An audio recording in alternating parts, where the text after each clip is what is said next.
Sahabat peradaban kasih ekologis yang terkasih, selamat berjumpa dalam renungan harian bersama saya Romo Alois Budi Purnomo PR melalui channel ini. Semoga panjenengan selalu sehat, tetap semangat tanpa sambat, dan selalu bahagia, kebahagiaan yang bersumber dari Tuhan Allah kita. Mari kita awali perjumpaan kita dengan bersatu di dalam doa. Dalam nama Bapa dan Putra dan Roh Kudus. Amin. Allah Bapa yang Maha Baik, sabdamu Kau taburkan dalam hati setiap orang. Bukalah hati kami untuk mendengarkannya, dan mampukanlah kami mewartakannya demi keselamatan dunia. Dengan pengantaraan Tuhan kami Yesus Kristus Putramu, yang hidup dan berkuasa bersama Diko dalam persatuan Roh Kudus, Allah yang Maha Esa, Tritunggal Maha Kudus, sepanjang segala masa. Amin. Dalam nama Bapa dan Putra dan Roh Kudus. Amin. Sahabat peradaban kasih ekologis yang terkasih, mari kita baca bacaan pertama dari surat pertama Rasul Paulus kepada jemaat di Korintus bab 3 ayat 1-9. Saudara-saudara, dahulu aku tidak dapat berbicara kepada kalian sebagai manusia rohani, tetapi hanya kepada manusia duniawi yang belum dewasa dalam Kristus. Pada waktu itu aku memberikan susu kepadamu, bukanlah makanan keras, sebab kalian belum dapat menerimanya. Sekarang pun sebenarnya kalian belum dapat menerimanya karena kalian masih manusia duniawi. Sebab jika di antara kalian ada iri hati dan perselisihan, bukankah hal itu menunjukkan bahwa kalian masih manusia duniawi dan hidup secara manusiawi? Karena jika seorang berkata, "Aku dari golongan Paulus," dan yang lain berkata, "Aku dari golongan Apolos," bukankah hal itu menunjukkan bahwa kalian manusia duniawi dan bukan rohani? Sebenarnya, apakah Apolos? Apakah Paulus, pelayan-pelayan Tuhan yang membawa kalian kepada iman masing-masing menurut jalan yang diberikan Tuhan kepadanya? Aku yang menanam, Apolos yang menyiram, tetapi Allah yang memberikan pertumbuhan.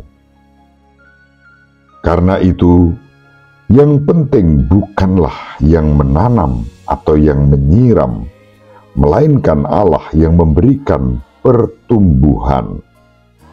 Baik yang menanam maupun yang menyiram adalah sama, dan masing-masing akan menerima upah sesuai dengan pekerjaannya. Sebab kami ini hanyalah kawan sekerja Allah, sedangkan kalian adalah ladang Allah dan bangunannya. Demikianlah sabda Tuhan. Syukur kepada Allah. Sahabat peradaban kasih ekologis yang terkasih, kita bahagia sebagai warga bangsa Indonesia dan pengikut-pengikut Kristus dalam tradisi Gereja Katolik Roma pada hari-hari ini. Sejak kemarin kita menyambut kunjungan apostolik Bapa Suci Paus Fransiskus yang memberikan teladan yang istimewa kepada kita. Boleh dikatakan beliau telah berkhotbah tanpa kata-kata, tetapi dengan sikap hidup yang sungguh luar biasa istimewa. Sejak berangkat dari Roma menuju ke Jakarta, beliau memilih naik pesawat komersial, bukan pesawat pribadi atau jet pribadi, duduknya juga tidak di kelas utama, tetapi sungguh-sungguh hadir sebagai pribadi yang melayani.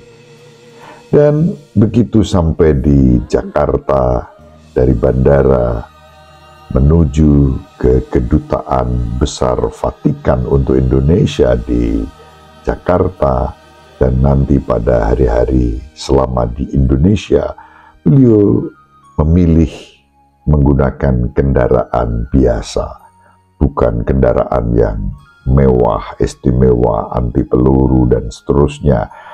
Meskipun sebetulnya beliau mempunyai hak untuk itu sebagai kepala negara dan tamu kenegaraan secara politik untuk bangsa kita. Namun beliau lebih mengedepankan semangat apostolik, semangat rasuli, yaitu melayani. Sebagaimana kita dengarkan di dalam bacaan yang pertama tadi, Santo Paulus memberikan pelayanan yang terbaik bagi umat di Korintus dengan keteladanan-keteladanan yang utama. Bahkan Paus Fransiskus berkenan untuk beristirahat di kantor Kedutaan Besar Vatikan untuk Indonesia, meskipun disiapkan hotel berbintang dengan segala fasilitasnya. Sahabat peradaban kasih ekologis yang terkasih, disinilah kita melihat figur sang pelayan yang hadir di tengah-tengah kita. Santo Paulus dalam bacaan yang pertama mengajarkan kepada kita bahwa kita adalah milik Kristus, maka kita harus bertumbuh melalui Yesus Kristus dan di dalam Roh Kudus, dalam pelayanan kepada Tuhan dan kepada sesama. Beberapa dari kita membutuhkan susu yang lain, siap untuk makanan padat. Kehidupan rohani kita beralih dari susu pemurnian atas dosa-dosa kita menuju pada makanan rohani, yakni persatuan dengan Tuhan sendiri, dan itu tidak mudah. Sebagaimana Yesus sendiri, kita dipelihara dalam melakukan kehendak Bapa surgawi kita. Selama perjalanan kita menuju Bapa, kita terus-menerus dimurnikan dan diterangi oleh Tuhan.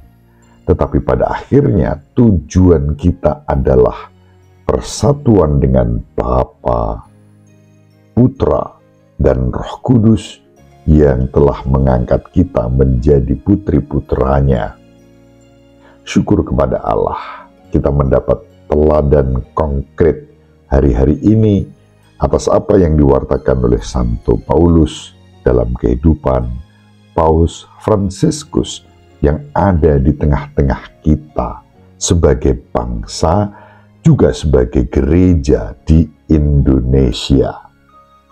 Sahabat peradaban kasih ekologis yang terkasih, gereja laksana kebun anggur Tuhan, dan kita dipanggil untuk menanam, yang lain menyiram, namun Allah sendiri yang memberikan pertumbuhan. Pertumbuhan dihadirkan di dalam pelayanan. Menanam, menyiram juga dalam perspektif pelayanan. Dan itulah yang kita lihat dengan mata kepala sendiri, dinyatakan kepada kita dalam keteladanan Bapa Suci Paus Fransiskus untuk kita semua, bukan hanya untuk kita orang-orang Katolik, tetapi untuk siapa saja, seluruh bangsa yang melihat keteladanan nyata yang diberikan oleh Bapa Suci Paus Fransiskus untuk kita semua. Sahabat peradaban kasih ekologis yang terkasih, mari kita menjadi kawan sekerja Allah dalam pelayanan untuk menaburkan kebaikan di kebun anggur Tuhan, yakni dalam kehidupan kita bersama. Syukur kepada Allah. Terima kasih kepada Bapa Suci Paus Fransiskus yang hadir di tengah-tengah kita, memberikan teladan nyata, menghidupi Injil sebagai penerus tahta pelayanan Santo Petrus di tengah-tengah kita dalam tradisi Gereja Katolik Roma. Semoga keteladanan ini menjadi berkat untuk umat, untuk masyarakat, untuk gereja, untuk bangsa. Iman bertumbuh dalam semangat persaudaraan yang diwujudkan dalam bela rasa, kesederhanaan, kerendahan hati, syukur kepada Allah. Semoga bermanfaat renungan ini. Ibu Maria dan Bapak Yosef selalu mendoakan kita. Semoga panjenengan semua sahabat peradaban kasih ekologis yang terkasih bersama seluruh anggota keluarga dimanapun berada, dibimbing, dilindungi, dan diberkati oleh Allah yang Maha Kuasa, Bapa dan Putra dan Roh Kudus. Amin. Terima kasih, salam sehat, tetap semangat tanpa sambat, selalu bahagia, kebahagiaan yang bersumber dari Tuhan Allah kita. Salve, shalom, salam sejahtera, berkah dalam. Sahabat peradaban kasih yang terkasih, sampai jumpa pada episode berikutnya. Terima kasih atas kebersamaan kita. Salam peradaban kasih ekologis, berkah dalam.